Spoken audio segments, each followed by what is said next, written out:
The year was 1858. With the country on the verge of a civil war, the hearts and minds of a small group of men from the Wauconda Baptist Association in Northeast Missouri were focused on their children. In a response to see their sons and daughters trained in a Christian environment, the LaGrange Male and Female Seminary was founded. Because several communities were interested in becoming the home of the new school, it was decided that the community which raised the most money would earn the seminary. The town of LaGrange won the contest by raising $9,671. At the age of 24, William Ellis was elected the school's first president. Students chose to follow either a regular or irregular course of study. Classes were offered in Latin, classical literature, and theology. Students were equipped to either teach or preach upon completion of their chosen course of study. Rather than living in dorms, students were housed with families in the community.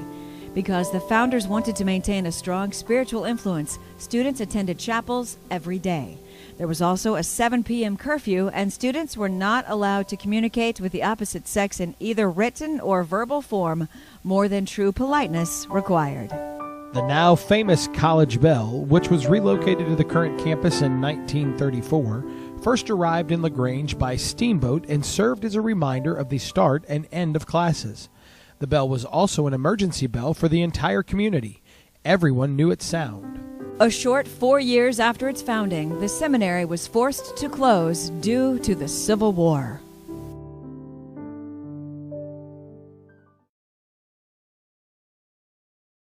After closing its doors in 1862 because of the Civil War, the seminary opened its doors again in 1866.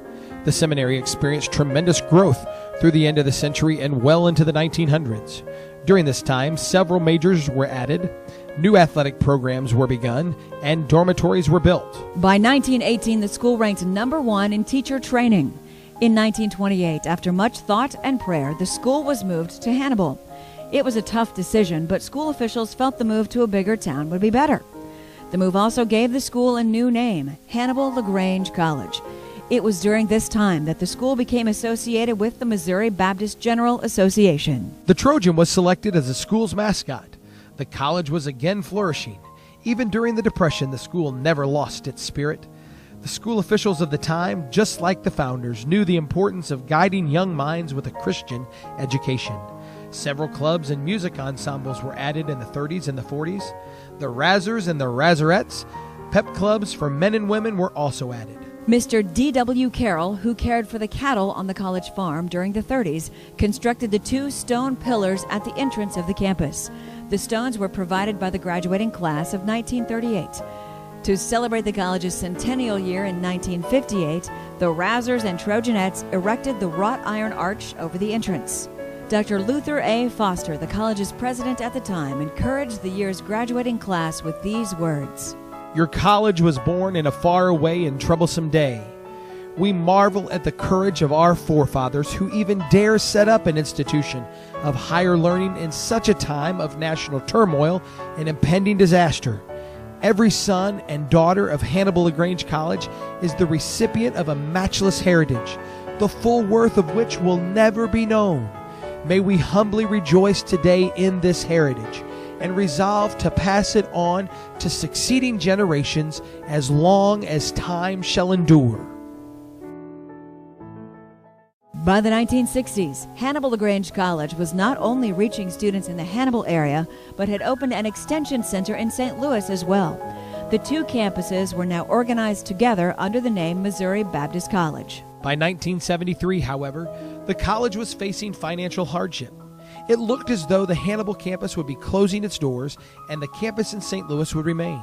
Hannibal citizens, along with college alumni, faculty, and staff, wanted to continue equipping generations with a quality Christian education, raising over $85,000 to save the Hannibal campus. This allowed the Hannibal campus to reestablish separate from the St. Louis campus under the old name of Hannibal LaGrange College. In 1975, the college began offering its first baccalaureate degrees in theology, religious education, and church music. By 1981, the college had gained full senior status, expanding its 4-year programs in many areas of study. The school was now also offering baccalaureate degrees in nursing, emergency medical service, communications, and computer science. Cross-country and golf programs were also added. In 1985, the school newspaper Horizons was added. The school was showing significant growth, and school officials were beginning to implement a long-range expansion plan. Little did those officials know their plans would be put on hold, as the biggest tragedy in the school's history was just around the corner. Destroyed here at Hannibal LaGrange has been the cafeteria, also the gymnasium, which was directly above the cafeteria, and now in flames the administration building. One of the oldest structures on campus. President Paul Brown estimates damage here could run up to $6 million. Some of the best news that's come out of all this is that there have been no major injuries reported. We all know this fire has been burning out of control since 2:30 this afternoon, with well over 100 firefighters from both Missouri and Illinois trying to keep it under control with absolutely no luck. Right now behind me, as you can see, the administration building is fighting for its life. Firefighters don't think it's going to survive. Hannibal LaGrange College officials say the fire, which ripped through 3 connected campus buildings, damaged $6 million of college property. The fire began in the college cafeteria, spreading to Porter Gymnasium above it, through McKenzie Auditorium, and finally to the administration building, which housed classrooms and offices. When the Hannibal LaGrange cafeteria began burning yesterday, it eventually took with it the very center of this small campus, a building where everything from classes to basketball games took place. Over the past 50 years, this building has provided recreation and education to its students. Now only a skeleton of the gymnasium is left, along with the gutted remains of the administration building. And the beautiful thing about vivacious people is they do adjust. College officials say the offers of help from everywhere are simply overwhelming. As Dr. Brown said, Hannibal LaGrange College is going to go on without missing a beat. In its 150-year history, Hannibal LaGrange College has faced war, financial hardship, near closing, fire, and flood. What could possibly keep a college running through such times? No one could have said it better than Dr. L.A. Foster when speaking to the Centennial Class of 1958. A book might have been written explaining the survival of the college and her triumph over almost insurmountable difficulties, but the real reason is very quickly stated. Only the blessing and the guidance of God could have ever kept alive a dream of the Founding Fathers as they sought to provide for their youth a school of high academic standards in a genuine Christian environment. We stand on a pinnacle today from which we are able to survey the prayerful and sacrificial achievements of those who have lived before us.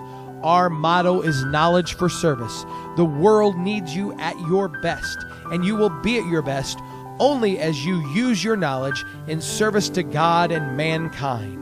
For 150 years, HLG has served the community, the state of Missouri, the United States, and the world with an outstanding commitment to quality education in a distinctively Christian environment.